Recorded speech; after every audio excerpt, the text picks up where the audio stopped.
हाँ तो बच्चों, आज एक्सरसाइज 1 को आगे बढ़ाते हैं। तो क्वेश्चन नंबर 11 पे आते हैं। सबसे पहले कौन सा नंबर है? अपन कल 1 से लेके और 10 तक तो सॉल्व कर चुके थे। अब आते हैं अपन क्वेश्चन नंबर 11 पे, है ना। तो let's start. Given the relation R, एक आर रिलेशन दे रखा है 1,2 और 2,3, है ना। ऑन सेट ए, किसके ऊपर बताओ? सेट ए। और वो सेट के अंदर कितने एलिमेंट है? 3 एलिमेंट, 1, 2 और 3।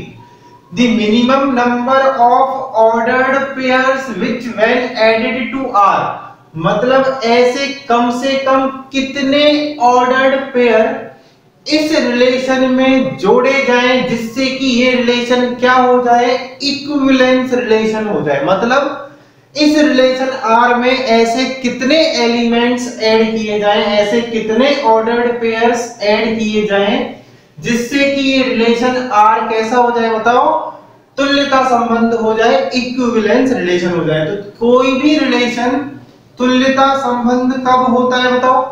कोई भी रिलेशन के इक्विवेलेंस रिलेशन होने की 3 कंडीशंस होती हैं। कौन कौन सी बताओ? The relation must be reflexive, the relation must be symmetric and the relation must be transitive, है ना। अच्छा क्वेश्चन है, समझना। तो इस रिलेशन को रिफ्लेक्सिव बनाने पहले तो रिलेशन क्या दे रखा है? बताओ। R 1,2 और 2,3, है ना। रिलेशन के अंदर क्या क्या बताओ? 2 एलिमेंट है, 1,2 और 2,3। तो अब इसको रिफ्लेक्सिव बनाने की कंडीशन क्या होती है? रिफ्लेक्सिव कब होता है? जब every element is related to itself, है ना। सेट का या समुच्चय का प्रत्येक अवयव खुद से संबंधित होना चाहिए। तो इसको रिफ्लेक्सिव बनाने के लिए मेरे को क्या क्या ऐड करना पड़ेगा? बताओ। 1, 1, 2, 2 और 3, 3। आ रही है बात समझ? तो रिफ्लेक्सिव बनाने के लिए ये तीनों एलिमेंट्स मेरे को डालने पड़ेंगे। ओके। अगर मेरे को इसको सिमेट्रिक बनाना है तो सिमेट्रिक की डेफिनेशन क्या होती है? बताओ। If A is related to B then B is also related to A। तो देखो 1 और 1 का उल्टा, 2 2 का उल्टा, 3 3 का उल्टा तो सेम ही हो जाएगा, परंतु 1 2 का क्या होना चाहिए? बताओ। उल्टा रिलेशन भी होना चाहिए। इसका मतलब 2,1 होना चाहिए और 3,2 भी होना चाहिए। तो सिमेट्रिक बनाने के लिए ये दोनों को ऐड करना पड़ेगा। और ट्रांजिटिव बनाने के लिए देखो 1 का 2 से है और 2 का 3 से है, तो इसका मतलब 1 का 3 से भी होना चाहिए। तो ट्रांजिटिव बनाने के लिए मेरे को क्या ऐड करना पड़ेगा? बताओ। 1,3, है ना। तो इसका मतलब कितने एलिमेंट हो गए? 1 2 3 4 5 और 6। परंतु जब आपने ये छठवां एलिमेंट ऐड किया है 1,3, तो इस एलिमेंट का उल्टा मींस सिमेट्रिक रिलेशन अवेलेबल नहीं है, तो ये सिमेट्री की कंडीशन को फॉलो नहीं करेगा। इसका मतलब क्या हो जाएगा? 1,3 का भी एक सिमेट्रिक रिलेशन आपको ऐड करना पड़ेगा, दैट इज 3,1। तो कितने मिनिमम नंबर ऑफ एलिमेंट होंगे? बताओ। 1 2 3 4 5 6 और 7, है ना। तो कितने एलिमेंट्स ऐड करने पड़ेंगे आपको? 7 एलिमेंट्स ऐड करने पड़ेंगे। ठीक है, समझ में आया? नोट कर लो।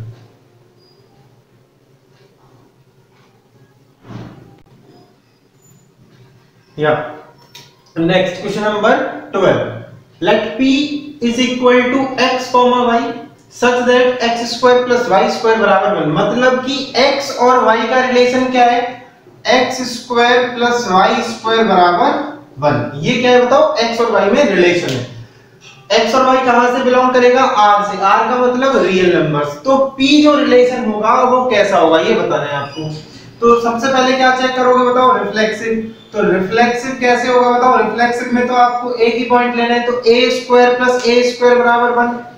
नहीं, बिल्कुल नहीं, ऐसा नहीं हो सकता, है ना। रिफ्लेक्सिव में क्या होगा? बताओ। a square plus a square बराबर 1 हो या नहीं हो जरूरी नहीं है, राइट। ये कब हो सकता है? बताओ। 1/√2 और 1/√2 पे, तो 1/2 प्लस 1/2 कितना हो जाएगा? 1 हो जाएगा। परंतु it is true for all elements, है ना। ये किसके लिए सिद्ध होना चाहिए? किसके लिए प्रूव होना चाहिए? सारे के सारे एलिमेंट्स। कौन से? R के हर एक एलिमेंट के लिए ट्रू होना चाहिए। तो R का यदि आप मान लो 2 ले लेते हो तो 2 स्क्वायर प्लस 2 स्क्वायर कितना आएगा? बताओ। 2 स्क्वायर प्लस 2 स्क्वायर कितना आ जाएगा, 4 प्लस 4 कितना आ जाएगा, 8 आ जाएगा, तो वो 1 के बराबर नहीं है। इसका मतलब every element of this set is not related to itself, इसका मतलब ये रिफ्लेक्सिव नहीं होगा। अब चेक करते हैं सिमेट्रिक। तो सिमेट्रिक के लिए क्या होगा बताओ, if x is related to y, x का रिलेशन किससे है बताओ, y से, तो y का रिलेशन भी होना चाहिए। इसका मतलब x का रिलेशन y से है तो x square plus y square कितना होगा, 1 होगा। तो यहां से आप इंप्लाइज कर सकते हो y square plus x square बराबर 1। इसका मतलब y का रिलेशन भी किससे होगा बताओ, x से होगा। इसका मतलब this relation will be symmetric. ये रिलेशन कैसा होगा, सिमेट्रिक। ट्रांजिटिव के लिए अगर आप चेक करोगे तो 3 एलिमेंट्स ले लो, x is related to y and y is related to z। तो x is related to z ऐसा नहीं होगा, आप इस काउंटर एग्जांपल ले सकते हो। और यदि रिलेशन सिमेट्रिक है तो एंटी सिमेट्रिक तो होगा ही नहीं। तो दिस क्वेश्चन विल बी या this relation will be symmetric relation, है ना, क्लियर, उतारो।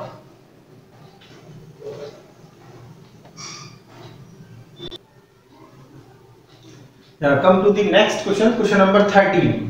Let x be a family of sets, है ना, x क्या है बताओ, फैमिली ऑफ सेट्स है, सारे के सारे सेट्स जितने भी सेट्स हैं, and r be a relation on x, और r क्या है बताओ, उस फैमिली ऑफ सेट पे क्या है बताओ, रिलेशन डिफाइन हो रहा है। कैसा रिलेशन है, a is disjoint from b, है ना। डिसजॉइंट का मतलब क्या होता है, डिसजॉइंट का मतलब होता है जब a इंटरसेक्शन b कैसा हो जाए, 5, है ना, a और b में कोई भी एलिमेंट कॉमन नहीं है, तो वो दोनों सेट्स क्या कहलाते हैं बताओ, डिसजॉइंट सेट्स कहलाते हैं। तो a is disjoint from b, तो बताओ ये रिलेशन कैसा होगा। तो अब रिफ्लेक्सिव की बात करोगे तो a इंटरसेक्शन a कितना आएगा बताओ, a आएगा।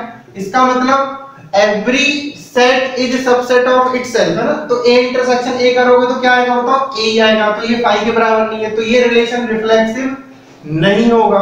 अब सिमेट्रिक की बात करोगे तो a इंटरसेक्शन b बराबर 5, ये तो आप मान के चलोगे, तो आप उल्टा भी बोल सकते हो ना कि b इंटरसेक्शन a भी कितना होगा, 5। इसका मतलब this relation will be symmetric. ये रिलेशन कैसा होगा बताओ, सिमेट्रिक रिलेशन होगा। क्या हुआ, a का b से रिलेशन है तो b का भी a से रिलेशन होगा। क्यों, क्योंकि यदि a इंटरसेक्शन b 5 है तो b इंटरसेक्शन a भी कितना होगा, 5 होगा। So this relation will be symmetric. ये रिलेशन कैसा हो जाएगा, सिमेट्रिक। एंटी सिमेट्रिक होगा नहीं। ट्रांजिटिव के लिए आप काउंटर एग्जांपल ले सकते हो, और सिमिलरली डेफिनेशन से भी समझ सकते हो कि a इंटरसेक्शन b बराबर 5 दे रखा है और b इंटरसेक्शन b बराबर भी 5 दे रखा है, बट इन दोनों से आप इंप्लाइज नहीं कर सकते कि a इंटरसेक्शन b बराबर 5 होगा। दिस इज नॉट इंप्लाइज, है ना, यहां से ये इंप्लाइज नहीं होगा। तो ये रिलेशन कैसा हो जाएगा बताओ, ट्रांजिटिव नहीं होगा। So this relation will be only symmetric relation. ठीक है, अच्छा एग्जांपल है, नोट कर लीजिए।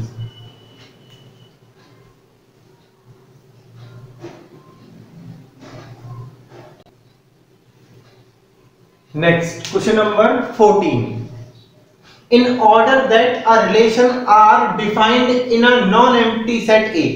Set A कैसा है, non-empty, मतलब array, है ना, खाली नहीं है, कुछ ना कुछ है उसके अंदर। Non-empty set A is an equivalence relation। तो उस किसी भी रिलेशन के इक्विवेलेंस रिलेशन होने के लिए क्या क्या सफिशिएंट होता है। तो ये तो पूरा की पूरा थ्योरेटिकल क्वेश्चन हो गया कि कोई भी रिलेशन इक्विवेलेंस रिलेशन होगा यदि वो रिलेशन रिफ्लेक्सिव है, वो रिलेशन सिमेट्रिक है और वो रिलेशन ट्रांजिटिव है। इसका मतलब ये तीनों चीजें ही होनी चाहिए, तीनों प्रॉपर्टीज होल्ड होंगी। तो is reflexive, is symmetric and is transitive. तो फोर्थ ऑप्शन चेक करोगे तो उसमें क्या लिख रहा है, possesses all the above properties। इसका मतलब तीनों की तीनों प्रॉपर्टीज होनी चाहिए। तो fourth option will be the correct option. ठीक है, ये तो आपके नोट्स में भी लिखा हुआ होगा, नोट इट डाउन अगेन।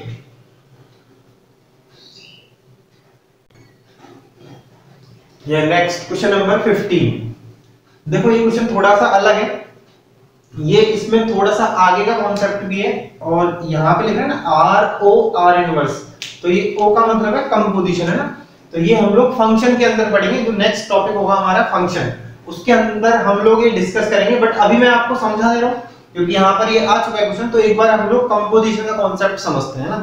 तो देखो कंपोजिशन का कॉन्सेप्ट होता क्या, उसके बाद इस क्वेश्चन को करेंगे। कंपोजिशन का कॉन्सेप्ट क्या होता है कि मान लो एक फंक्शन a टू b में डिफाइन है, ठीक है, और दूसरा फंक्शन b टू c में डिफाइन है। ओके, तो एक पहला फंक्शन कहां से कहां तक जा रहा है a टू b में, दूसरा फंक्शन कहां से कहां तक जा रहा है b टू c में। तो इन दोनों का कंपोजिशन देखो ऐसे क्या होगा, मशीन की तरह काम करेगा ये, है ना, a टू b और b टू c। तो a b से रिलेशन में आया, b c से रिलेशन में आया, तो डायरेक्टली a का c से रिलेशन अपन बिल्डअप कर सकते हैं। और वो किसके थ्रू करेंगे, तो ये अपन करेंगे किसके थ्रू, GOF, है ना। पहले F प्रोसेस होगा और फिर G प्रोसेस होगा। आ रही है बात समझ में, क्योंकि A टू B का रिलेशन किससे, F से आ रहा है, और B टू C का रिलेशन किससे आ रहा है, फंक्शन कैसे डिफाइन हो रहा है बताओ, G से। तो इसको अपन क्या बोलेंगे, G कंपोजिशन F। मतलब जो बाद में लिखा हुआ है वो पहले प्रोसेस होगा, जो बाद में लिखा हुआ है वो कब होगा बताओ, पहले प्रोसेस होगा, और जो पहले लिखा हुआ है वो बाद में प्रोसेस होगा। तो हमको क्या बोला गया है, R कंपोजिशन R इनवर्स। तो R कंपोजिशन R इनवर्स कैसे होगा, देखो R कहां से कहां तक डिफाइन है बताओ, A टू B में डिफाइन है। तो R सच दैट तो है A टू B, और R इनवर्स कहां से कहां तक होगा बताओ, B टू A होगा। तो R कंपोजिशन R इनवर्स कैसे डिफाइन होगा बताओ, पहले R इनवर्स आएगा, तो R इनवर्स कहां से कहां तक जा रहा है, B टू A तक, है ना, और R कहां से कहां तक जा रहा है, A टू B तक। तो R कंपोजिशन R इनवर्स कहां से कहां तक होगा बताओ, B टू B होगा। तो सबसे पहली बात तो यही समझने वाली है कि R कंपोजिशन R इनवर्स कहां से कहां तक डिफाइन होगा, B टू B डिफाइन होगा। तो इसमें आप चेक बाय ऑप्शन से पहली बात तो यही देख सकते हो कि B टू B में जो जो एलिमेंट्स हैं वही एलिमेंट्स जिस रिलेशन में होंगे वो अपना आंसर हो जाएगा। तो देखो 1 3 और 5 के अलावा अगर 4 आ गया, देखो 4 आ गया तो पहला ऑप्शन गलत है। यहां पे भी 4 आ गया, है ना, 2 आ गया तो ये भी गलत हो गया। इसके अंदर सारे के सारे 1 3 5 ही आ रहे हैं और इसके अंदर 4 और आ गया तो ये भी गलत है। तो अपना चेक बाय ऑप्शन से ऑप्शन कौन सा सही हो जाएगा, 3 ऑप्शन करेक्ट हो जाएगा। समझ में आया कैसे होगा कि R कंपोजिशन R इनवर्स कहां से कहां तक डिफाइन हो रहा है, B टू B तक। इसका मतलब केवल और केवल किसके रिलेशन में होंगे, B से और B के ही। तो सारे के सारे B के एलिमेंट होने चाहिए। ऑर्डर्ड पेयर का फर्स्ट एलिमेंट भी B से होगा और सेकंड एलिमेंट भी B से ही होगा। तो चेक बाय ऑप्शन से बड़ी जल्दी आप आंसर तो इसका टिक मार सकते हो। और अगर आपको प्रोसेस फॉलो करना है तो कैसे करोगे, तो सबसे पहले आप क्या निकालोगे, R निकालोगे। तो R का रोस्टर फॉर्म निकालो। तो रिलेशन क्या है बताओ, A लेस देन B। तो 1 लेस देन 1 गलत, 1 लेस देन 3 सही बात है। तो क्या आ जाएगा बताओ, 1,3 आ जाएगा। भाई मत समझ। फिर क्या होगा बताओ, 1 लेस देन 5 तो 1,5 भी आ जाएगा। फिर 2 लेस देन 1 गलत बात है, 2 लेस देन 3 और 2 लेस देन 5 तो ये दोनों भी आ जाएंगे इसके अंदर, ठीक है। 3 लेस देन 1, 3 लेस देन 3 और 3 लेस देन 5 तो केवल क्या आएगा, 3 less than 5 and similarly 4 less than 5, ठीक है। और R इनवर्स क्या हो जाएगा बताओ, R इनवर्स हो जाएगा हमारा, इनको उल्टा कर दो तो कितना हो जाएगा, 3,1 5,1 है ना, 3,2 3,2 और 5,2 राइट। और क्या हो जाएगा बताओ, 5,3 और 5,4 ये क्या आ गया, R इनवर्स आ गया। अब R कंपोजिशन R इनवर्स निकालना है। तो R कंपोजिशन R इनवर्स हमको पता है कि डिफाइन कहां से कहां तक होगा, B टू B में डिफाइन होगा। तो R कंपोजिशन R इनवर्स निकलेगा कैसे, तो R इनवर्स का पहला एलिमेंट क्या लोगे, B से। तो कैसे निकलता है देखो, R कंपोजिशन R इनवर्स, अब पहला एलिमेंट क्या आएगा, B से आएगा तो 1। तो R of R inverse 1, R inverse 1 का मतलब कितना होगा बताओ, 1 का इसमें R इनवर्स में कोई रिलेशन है क्या, 1 का किसी दूसरे के साथ रिलेशन नहीं है, इसका मतलब इसका कोई रिजल्ट नहीं आएगा। Next R composition R inverse क्या आएगा बताओ, 3। अब 3 का रिजल्ट कितना आएगा, R इनवर्स 3। तो R इनवर्स 3 कितना है देखो, 3 का रिलेशन 1 से भी आ रहा है और 3 का रिलेशन 2 से भी आ रहा है। तो दो रिलेशन आ रहे हैं इसमें, 3 का रिलेशन 1 से आ रहा है और 2 से आ रहा है। तो R में 1 का रिलेशन किससे है? 3 से, और R में 2 का रिलेशन भी किससे है? 3 से। इसका मतलब 3 का रिलेशन किससे आ जाएगा? 3 से आ जाएगा। आ रही है बात समझ में? R कंपोजिशन R इनवर्स 3 कैसे लिखोगे? R इनवर्स 3 कितना है बताओ? R इनवर्स में 3 का रिलेशन 1 से है और 3 का रिलेशन 2 से है। तो इसको अगर मैं मतलब शॉर्ट में आपको समझा देता हूं, यहां से तो कोई रिजल्ट नहीं आ रहा, इसके आपको दो आंसर मिलेंगे। R इनवर्स 3 के दो आंसर मिलेंगे, 1 और 2, 1 और 2, और फिर उसमें किसमें चेक होगी? R में इसकी इमेज चेक होगी। तो R में इमेज कैसे चेक होगी? R का 1 में, तो 1 का रिलेशन किससे आ रहा है? 3 से, है ना, और 1 का रिलेशन किससे आ रहा है? 5 से। आ रही है बात समझ में? 2 का रिलेशन किससे? 3 से और 5 से। तो 2 का रिलेशन भी किससे? 3 से और 5 से।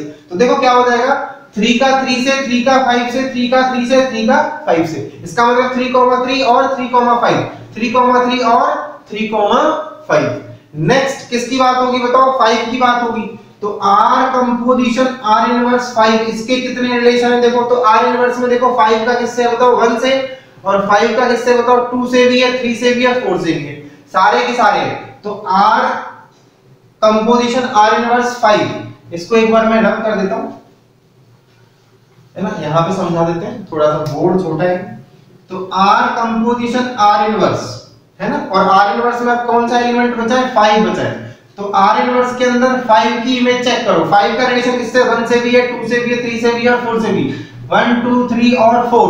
अब R में 1 का देखो, 1 का 3 से और 1 का 5 से भी है, 2 का 3 से, 2 का 5 से, 2 का 3 से, 2 का 5 से, 3 का 5 से, एक ही रिलेशन, और 4 का भी 5 से।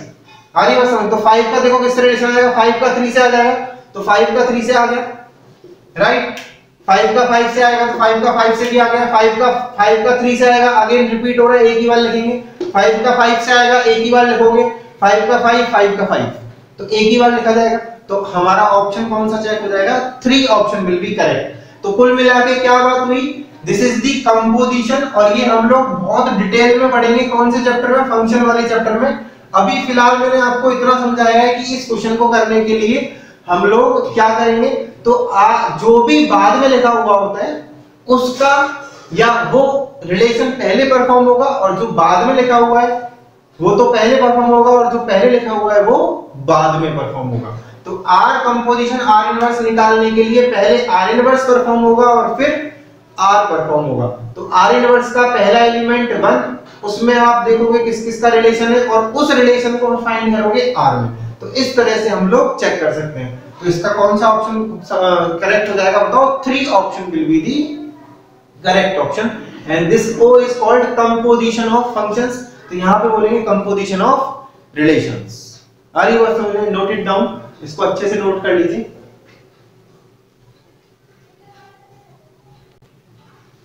Yeah, next question number 16. If R is equivalence relation in set A, then R inverse is, तो ये तो थ्योरेटिकली मैंने आपको लिखाया था, यदि कोई भी रिलेशन इक्विवेलेंस रिलेशन है तो उसका इनवर्स भी कैसा होगा?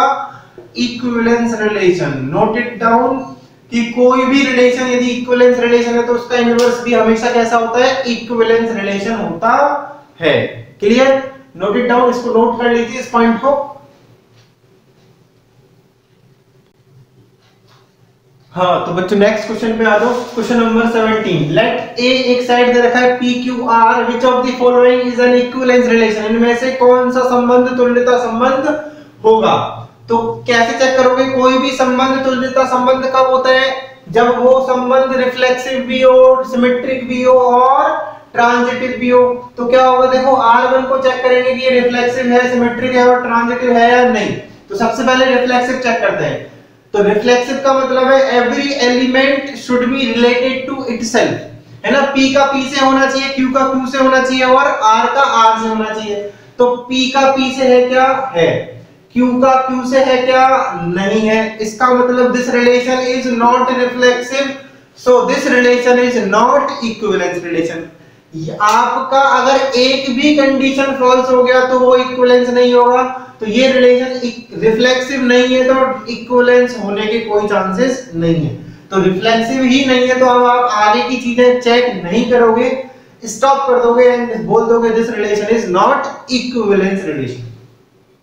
नेक्स्ट R2 चेक करते हैं, तो देखो P का P से है क्या, नहीं है ना, तो this relation is also not reflexive, so it is not equivalence relation. R3 को चेक करते हैं, P का P से है, Q का Q से है, R का R से है, इसका मतलब ये रिलेशन रिफ्लेक्सिव होगा, है ना, ये रिलेशन कैसा होगा, रिफ्लेक्सिव। अब किसकी बारी, सिमेट्रिक की बारी, तो P का Q से है तो Q का P से होना जरूरी है, तो ये रिलेशन सिमेट्रिक नहीं है, सिमेट्रिक नहीं है तो इक्विवेलेंस भी नहीं होगा। इसका मतलब इनमें से कोई सा भी रिलेशन इक्विवेलेंस रिलेशन नहीं है, इसका मतलब इसका आंसर कौन सा हो जाएगा, none of these. Note it down.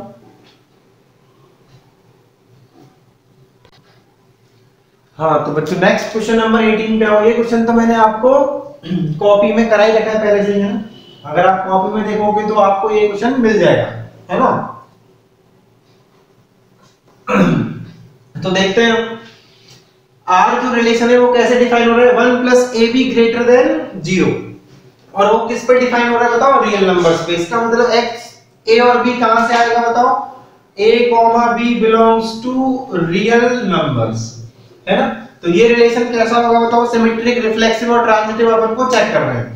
तो रिफ्लेक्सिव होगा कि नहीं होगा, बिल्कुल होगा, because 1 plus a into a, तो ये क्या हो जाएगा 1 प्लस a स्क्वायर, और 1 plus a square it is always greater than 0 because a square is always positive and 1 is always positive. दो पॉजिटिव नंबर्स को जोड़ने पे क्या मिलता है, हमेशा greater than 0, so it will be reflexive. ये रिलेशन कैसा होगा बताओ, रिफ्लेक्सिव होगा।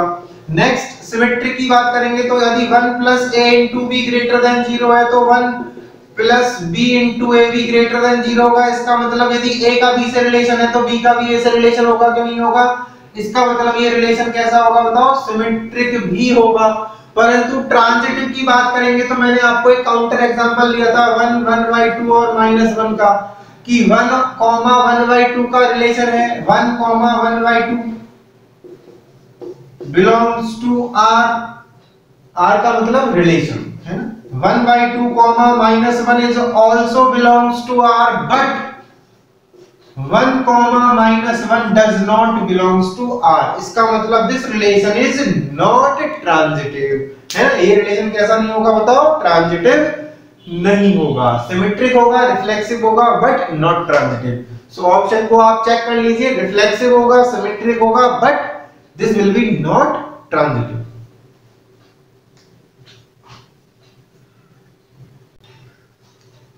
हाँ तो नेक्स्ट क्वेश्चन क्या होगा बच्चों, क्वेश्चन नंबर 19। देखो एक सेट दे रखा है n, n का मतलब क्या होता है, नेचुरल नंबर्स। सेट n पर एक रिलेशन डिफाइन कर रखा है x, y such that x, y belongs to n, 2x plus y बराबर 41। तो रिलेशन R कैसा होगा, है ना, बड़ा अच्छा सवाल है। अब करेंगे कैसे, देखो थ्योरेटिकली भी कर सकते हो और एग्जांपल्स लेके भी कर सकते हो। n के अंदर जो नंबर्स होते हैं वो कहां से स्टार्ट होते हैं बताओ, 1 से, तो n बराबर क्या होता है 1 2 3 4 5, है ना। ये तो सब जानते हो कि नहीं जानते, जानते हो सब, है ना। तो n बराबर कितना हो जाएगा 1 2 3 4 5 और अप टू इंफिनिटी। तो आप ये चेक करो क्या 1 का 1 से रिलेशन है, तो 1 अगर इसमें 1 1 पुट करोगे तो 2 + 1 कितना आएगा बताओ, 3 3 = 41 होगा क्या, नहीं। तो चूंकि 1, 1 does not belongs to R, इसका मतलब this relation is not reflexive, है ना। कैसा नहीं होगा बताओ, रिफ्लेक्सिव नहीं होगा। अब यहां पर अगर आप ऐसा कोई पेयर पुट करते हो कि वो कितना आ जाए बताओ, 41 आ जाए ना, तो 41 लाने के लिए मान लो मैंने यहाँ पे 20 पुट कर दिया और यहाँ पे 1 पुट कर दिया, तो 20, 1 belongs to R, है ना। 20, 1 belongs to R कैसे बताओ, ये हो जाएगा 2 × 20 + 1 बराबर 41। तो क्या आ जाएगा 41 बराबर 41। तो 20 का 1 से रिलेशन है, बट 1, 20, तो 1, 20 कितना आएगा बताओ, 2 + 20 कितना आया, = 22, but it is not equal to 41। इसका मतलब 20 का 1 से रिलेशन है पर 1 का 20 से रिलेशन नहीं है, तो इसका मतलब ये रिलेशन नॉट सिमेट्रिक होगा।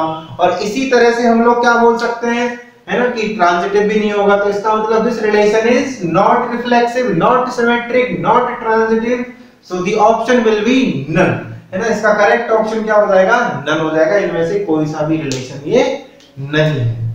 और तुम्हारी जो लेवल 1 एक्सरसाइज है इसमें क्वेश्चन नंबर 20 जो है वो रिपीटेड है, वो अपन ऑलरेडी पहले ऊपर सॉल्व कर चुके हैं। तो now we will completed the level 1 exercise, है ना, हम लोग अच्छे से पूरा लेवल 1 सॉल्व कर चुके हैं।